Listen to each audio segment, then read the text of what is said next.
Good afternoon, traders. As you can see, I got my stuff together. I'm pretty happy about that. Yeah. So yesterday afternoon, after the trading room, I went and shut my computer down. Shut down, and did some stuff. Came back, and it was dead, like dead as a doornail. Like nothing was happening. And I had just replaced the PSU yesterday morning, the power supply in it. And so I'm like, what is happening? Did the power supply die? And there's this little trick you can do with a paper clip to test if it's working. And it was still working. And I'm like, why is it dead? I don't understand. So I spent like 2 hours like digging through the thing, trying to figure out what's going on. Eventually I gave up. I was thinking like maybe it was the motherboard or something. So I took it over to a tech professional, I guess you could say. And I explained to him, and he's like, sometimes motherboards go bad after you replace a power supply or something like that. And he's like, I'll take a look at it. So I text him this morning. I'm like, hey, what's the status? And he's like, everything's working. It's been working ever since you dropped it off. And I'm like, come on. It's one of those things, right? You take your car to the dealership because it's not working right. And as soon as it gets there, everything just works right. That's exactly the situation I'm in. So for now, everything's working great. But we had an internal meeting this morning at OVTLYR, and I do want to share a couple things from the meeting with you real quick. First, Mahesh is working on some active patches right now in the scanner. There is you can't see my screen. There is some sort of bug going on with the screener. It's not pulling in everything that we want to see. He said it should be ready by tomorrow. Like whatever the bug is going on with this, it should be resolved by tomorrow. So of course, got to work with that a little bit. But one thing that I did want to share, and one thing that you're going to see me talk about in my slide deck is the pricing on OVTLYR, right? We will be raising prices here at the end of September. So I want to make that aware, make you aware of that, because when you go to pricing, right now you can get a coupon. I mean, go annual. There's no reason to go monthly. You save so much money with annual. So the normal price of annual is $588, and we have a coupon that takes it down to $299 a year. That coupon goes away at the end of the month. So if you don't already have the annual, I would really recommend you get it because it absolutely will be going up. But like I say, I'm going to be mentioning this in the live streams. Mahesh will be doing live streams starting next week, starting next Monday. He's saying he's going to go live daily, which is really cool. So he'll be live 10 a.m. West Coast time. He's out in California. So that'll be noon o'clock Central time or 1 o'clock Eastern time. You'll be able to see Mahesh. He's going to basically talk about news, the way he looks at trades. He and I look at trades differently, but he said watching my trading, he's like, Chris, I've learned a lot. I've learned a lot of things that I hadn't planned on learning from your style of trading. One of them is about the rule, the get out of the market rule, right? When the SPY closes under the 20-period moving average, to just bail, right? Wait until things settle down. Now, if everything had lined up, I would actually be looking for long trades today, but we're not to that point yet. We'll cover that in a little bit. So I'm excited to see that Mahesh will be going live starting next week. So you guys will have an opportunity to hear from Mahesh, hear how he trades, and maybe it fits your trading style as well. But Mark had this really great idea. He watches the live streams, and he's like, Chris, you said something last week that really struck to me. He's like, it's kind of like reverse Fight Club or opposite Fight Club, maybe reverse Fight Club. And he's like, you were telling people to make sure that they bring a friend. And so we're going to do some stuff around that. Basically, first rule of OVTLYR is you tell everyone about OVTLYR. And you get paid to do so, right? Because we have the affiliate program and we want you to take advantage of that. But let's see who's here. Dave is here. Wes is here. Good afternoon to everybody. Michael's here. He has made time for us. He's quit cracking necks and cashing checks just for like, a few minutes. Goran's here. Leo's here. Tug, good to see you, Tug. Donna, good afternoon. Goran says 10 EMA bounce back above the 20 EMA on the SPY. Yeah, we'll talk about that in a little bit. Michael is here. Cam, any word on interactive broker platform? I don't know anything about interactive brokers. Unfortunately. Cam, I know you said that you had a friend that's interested in joining with OVTLYR, and we're really stoked about that. We I can't tell the news. Mahesh is still signing papers. But something awesome's happening. I can't tell you more than that. I can't tell you more than that. Francis, this is way better than Fight Club. I'll tell you what, it makes you a lot more money than watching Fight Club, doesn't it? Okay, so let's jump into the rules real quick, and we'll go through this. And I think today is a good day where we can spend a little time talking about why we use moving averages we do. So let's jump right into our market analysis. All right, welcome to the OVTLYR Trading Room. This is smart trading made simple. Save time, make money, start winning with less risk. Now that is what I like to call profit hacking. And you can get a copy of the playbook over at profithackingplaybook.com or inside our VIP Investors Toolkit. Now, for those of you who don't know me, my name is Christopher Uhl. I've twice been awarded top 100 people in finance. I've been successfully trading since 2009. I'm a partner with OVTLYR, and this is my style of trading using OVTLYR. I call it the golden ticket trading strategy. It's the 8 steps to turn profit hacking into pure gold. Hey, you know what? I got to thinking about this yesterday. I know you guys are all subscribed, but what I'd like you to do is start hitting the like button for me as we go through, because that shares this out to more people. And the more people we get to see, the more people we can help with OVTLYR, right? So I'm going to ask you on a daily basis as we get to this slide, hey, do me a favor, down below, hit that like button, and that'll help spread the word on these particular live streams. So with the golden ticket trading strategy, it's unlocked with the master key, with the SPY signal, the market breadth, and the sector breadth. Now let's talk about the SPY signal. We are still in a sell on the SPY. And we got that. Let's see when we got that. We got that on September 5th. We got a sell signal on the SPY. Okay. So I would only be looking for bearish trades at this point. The market breadth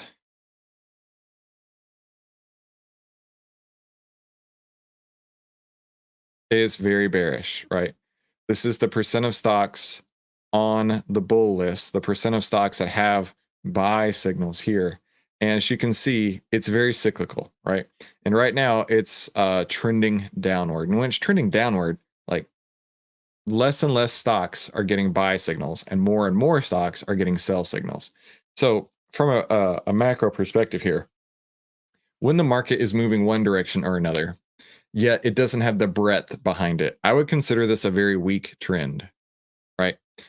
We've seen some very powerful moves down in the last couple of weeks. And in fact, this morning, it was a pretty powerful move down. This candle, top to bottom, is a 2.4% candle. That's a huge candle. That's a $13 move on the SPY. Now, market breadth being weak like this can absolutely have movements that you weren't necessarily expecting. In fact, let's break that down a little bit. The more people that are participating, the more liquid a stock is, the more liquid the market is. And you can think of the market's liquidity through market breadth, okay? More people buying, pushing up the buy signals, pushing up the market, okay? So they're connected, right? The market and the breadth, how should I phrase this? The way that I had heard it described to me is it's like the market number, the number of the market, right? The market average is like the general, right? And if the general is moving higher, if the general is moving one direction, yet all the soldiers, being the individual stocks that make up the market, if the general is moving one direction, if the general is moving north and all the soldiers are moving south, then the general is very weak. Then the general is left vulnerable. Then the general can retreat very quickly to where his soldiers are. That is a really decent analogy. I would highly recommend going back. In fact, I'm going to save this video and use this as like a market breadth explanation here, because the more stocks that have buy signals, the more stocks will push up the market.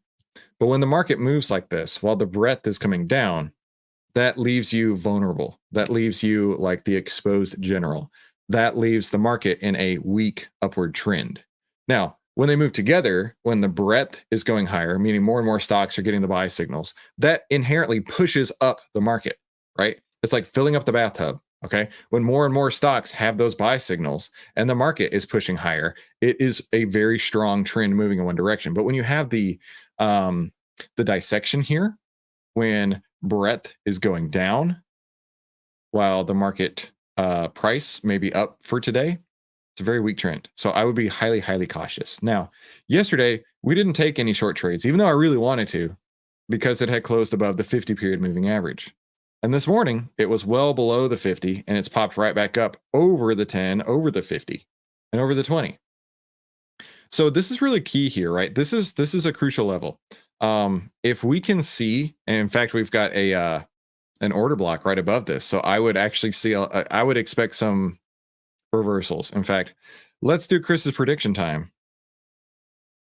Let's say, I don't think it gets up to that order block fast. Let's say it takes, I could be totally wrong, by the way. Let's say it takes 2 more days to get up to where that order block is. And then the order block rejects it.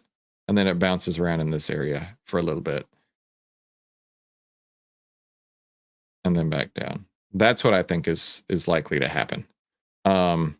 Doesn't mean that it will. It's just what I think is going to happen. Let's catch up in the chat here. Peter, good to see you. Cam says, it's all good. I thought it was going to be interactive broker platform that the deal was going to be done with. I'm looking forward to the big news. I will tell you, we're not making any deals with interactive brokers right now. That's all I can tell you. Peter is watching in VR. Dang. Oh, hang on, Peter. I'm going to mess with you at this point. Oh, Peter. Very cool, Peter. Question about sizing trades. How do we account for various option pricing? Different expiration dates have different prices. Yes, they do. We'll talk about that in a minute. Unless there's a mutiny. Unless there's a mutiny with the general and the soldiers. Sebastian made it. So yeah, that's what I want to cover today. You want to have the market breadth and the market trend being in price. Market trend, the market breadth moving together because they work together, right? When one is moving opposite of the other, it is a weak trend, either direction. And you don't want a weak trend, right? You don't ever want a weak trend. Who wants a weak trend? Who wants to buy a stock who is just in a weak trend, right? That's like going to a car dealership, and you've got 2 cars there. One is a Hyundai, one is a Lamborghini, and you are trying to get from point A to point B as fast as possible. They both cost the same. Which one are you going to pick? Clearly the Lamborghini, because you need to get from point A to point B as fast as possible. You want to grow your account as big as fast as possible, right? So why would you go with the weak car? No offense if you drive a Hyundai. Why would you go with the weak car with like a weak trend, weak breadth, when you could go with the fast car when the trend and the breadth are moving together? Does that make sense? Right? We want that strength behind us. So I won't be taking any trades today, unfortunately. I wanted to, but it didn't set up, right? And this is another reason why I trade at the end of the day. Right here. Well, it'd be that way. The screen's over there, but it's over there on your screen. This is a great reason why I trade at the end of the day. Because when all the liquidity came in, what happened? Price went up. So won't be taking any trades today, unfortunately. I feel like there was a question in the Discord. Let me review the Discord real quick. Because I dealing with my computer, I haven't been as on top of things as I have been. Hang on. Stole the wife's laptop. Yes, so the screener is going to be fixed by tomorrow. Mahesh is literally working on it right now. I think that may be it. Oh, there was a question about order blocks. So order blocks are super cool. In fact, there's a great one right there. Let me zoom out just a smidge, and you can see some order blocks down here. Order blocks are a great way to see. Peter says that was indeed scary. Order blocks are a great way to see support and resistance. I was never a believer in support and resistance. I thought it was one of those things that those Forex trading gurus made up. But here's a great example. Here's a great example. This order block was created on April 30th, right? And then price went up, price went down. It kissed that order block within a couple pennies and rocketed up from there, right? That's not coincidental. We've seen it time after time after time. Here's a perfect example here. It went up, order block created in February, down, went right in that order block, and then went up after that point. Order blocks are powerful, but you don't have to have TrendSpider to get them. I don't know what other chart platforms have it, but I feel like a couple of people are saying TradingView, and they may not be specifically exactly the same, but this is my criteria. It doesn't even give me anything to choose from other than the number 50. Okay, there you go. You can change it to whatever number you want. I think the default, at least in TrendSpider, is 20 something, like 24 or 26. But working with this, seeing how it works, I saw that 50 seemed a lot more 50 seemed a lot more realistic, advantageous, effective. That's the word. Seemed a lot more effective than 24. It's going to make minor differences, but either way, I thought that was pretty awesome. So wanted to share that with you. Brian says, I need a PC sponsorship. Dude, I would love a PC. Could you imagine what kind of baller ass PC if I had a PC sponsorship? Max says, I use TradingView and it looks very similar. It's close enough to TrendSpider. I agree. Got here late. Well, good to see you, Randy. Glad you made it anyway. Randy, the market has recovered. I ain't going short. I don't think you should either. Okay. I believe that was everything I wanted to cover today. We talked about the scanner or screener. We talked about market breadth and how important that is. I think we're good to go. Okay, let's wrap it there. As far as I know, my computer should work tomorrow, so there shouldn't be any issues. But if something does go crazy, I'll let you know otherwise in the Discord. But again, this market right now, it's going to chew up a lot of people. You don't have to be one of them. Follow the plan. Follow the rules. The rules are proven to work year after year. And I would hate for you to go rogue and totally get botched. Oh, no. Tug had a question. I knew that there was something I was missing. Tug had a question on sizing trades. How do we account for various option pricing? Explain. Okay, give me a second, Tug. Let me log into Tastyworks over here. Talk amongst yourselves while I log in, please.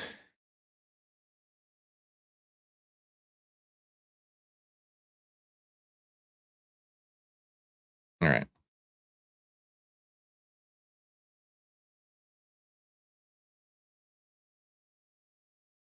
Let's load this in. We talked a couple days ago about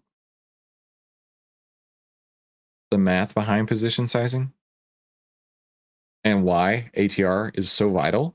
I would highly recommend, if you haven't seen that one, go back a couple days because we really went into how you can trade Coke and you can trade Tesla at the exact same risk level in dollars to your account, even though one has 12 times as much ATR, and ATR meaning volatility. One has, I think it was 12 times as much volatility as the other. Tesla has 12 times as much volatility as Coke, yet you can equalize the amount of risk to your portfolio on every trade.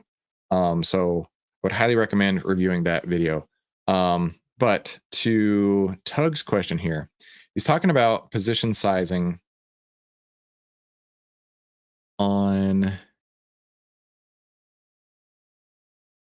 option pricing. Okay. So yeah, for sure. Let's drop the September 20th and October 20th. Good gravy. There's so many strikes on the SPY. Let's go to Coke. Coke is my default, like, boring stock. All right. So let's say that I want to buy an 80 Delta Coke on the September 20th. 80 Delta, let's say that's the 70s. Okay. So that's, let's say mid price is $1.20. All right. Now let's say I want to buy the 80 delta in October. It's going to be a different strike for sure. 80 delta in October. We're going to have to round because they don't have all the strikes here, but 67.5 versus 70. Okay. Now this one being $1.20, this one being a lot more, right? Let's call it 385. So the difference between the two is $2.65, like 3x what the first one cost. Different expiration dates had different pricing. Yes. Now, I don't have that built into here. And that would be almost impossible to build into here because it does have different pricing. It will always have different pricing, and there's no way to account for that. So whenever I build this based on share size, and then I equalize that because I usually around the 80 delta. So I always divide my share size by 80 to get me number of option contracts. Now, to your point, you could go to the September 9th or September 20th, which is 9 days away, and get 3 times as many as you could in October for the same notional value to your account, right? Let's say if you had $380 you wanted to spend, that would get you 1 option in October or 3 options in September. Totally valid point there. I don't worry about that. Like I say, I focus on position sizing based on shares. I divide that by 80. It's usually the delta that I end up with is the 80 delta. And then whatever the pricing comes out to is what the pricing ends up as. Generally, that hasn't really been an issue for me. Of course, sometimes you'll end up with 10 times as many options as you would on a different stock.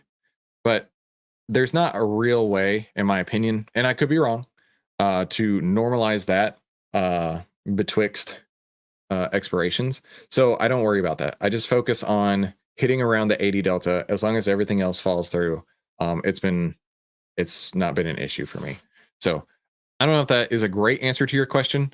But the point is that yes, there is a difference in pricing. And there's not really a way to normalize that out. So I just focus on the share size and then I divide by 80 to get my option size. Max asks a question. Why do we rely so much on the SPY? The SPY is the general, right? The SPY is the general. Why would you rely so much on your steering wheel of your car? Because it's going to point you in your direction. Why would you rely so much on the gear shifter of your car? Because it's going to move you forward or backward. Why would you rely so much on the glasses on your face? Because it's going to give you clarity so you can see where you're going. The SPY rules all. Replace that with any other market indice you want to. You could replace it with the Qs. You could replace it with the Dow, DIA. You could replace it with the futures of ES, right? Point is that it's to Randy's point, exactly. It's the 500 largest companies in the United States. And that is the market benchmark. That is the benchmark set by everybody. This is the index that is tracked by everybody. And that is, like I say, it's the general. So that is the reliance on SPY. It doesn't mean that there isn't a better thing to rely on. Sure, I mean, in theory, in fact, a lot of brokers, I don't know, maybe not a lot of brokers, but I know one thing that Tasty Trade would do is they would try to give you a beta weighted delta. Beta weighted meaning there's a bug in here. Good gravy. Beta weighted delta meaning like how is your performance stacked to some sort of index, some sort of baseline, okay? The SPY is the baseline for 99% of people out there. Some people might say, okay, I want to know my returns relative to Amazon. You could beta weight to Amazon. You could beta weight to Tesla. You could beta weight to anything. But the SPY is the index. The SPY is the benchmark. And so that is why, and you can do whatever you want, Max. I look at everything from a top-down perspective, and the SPY is the top. The SPY tells you where it's going. That tells you where the market is going. If the SPY is going up, the market's going up. That is a fact. But you can't say the same with Amazon, right? Just throw a stock out there, right?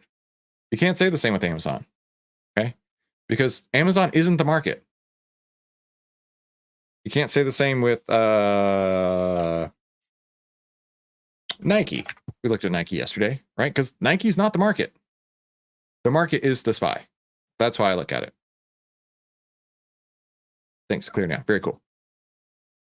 Wes says it's a great set of rules to stay safe. I know, dude. Cam says that was a great session where we talked about position sizing. Glad to help. Tug says that works. And Wes says, don't you try to stick to around 3 to 4 weeks. Yeah, absolutely. But to your point, those 3 to 4 weeks.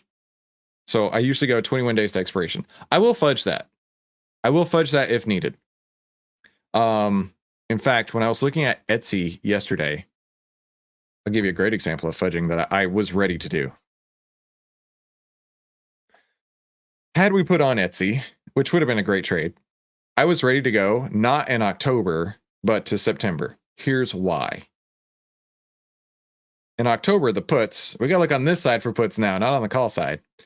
The puts basically had no liquidity except on the 55s at the 69 delta. And at the time, it wasn't liquid enough for me. I mean, number of contracts was good, but it wasn't the spread. It was the extrinsic value was too high. And I was like, that's not so great. However, if I pull in here and I look at the 80 delta on the September 20th, so 9 days out, the 80 delta was super liquid at over 4,000. This is 15 cents wide. There's hardly any extrinsic value, 5% extrinsic value. I was like, oh yeah, I'll trade that.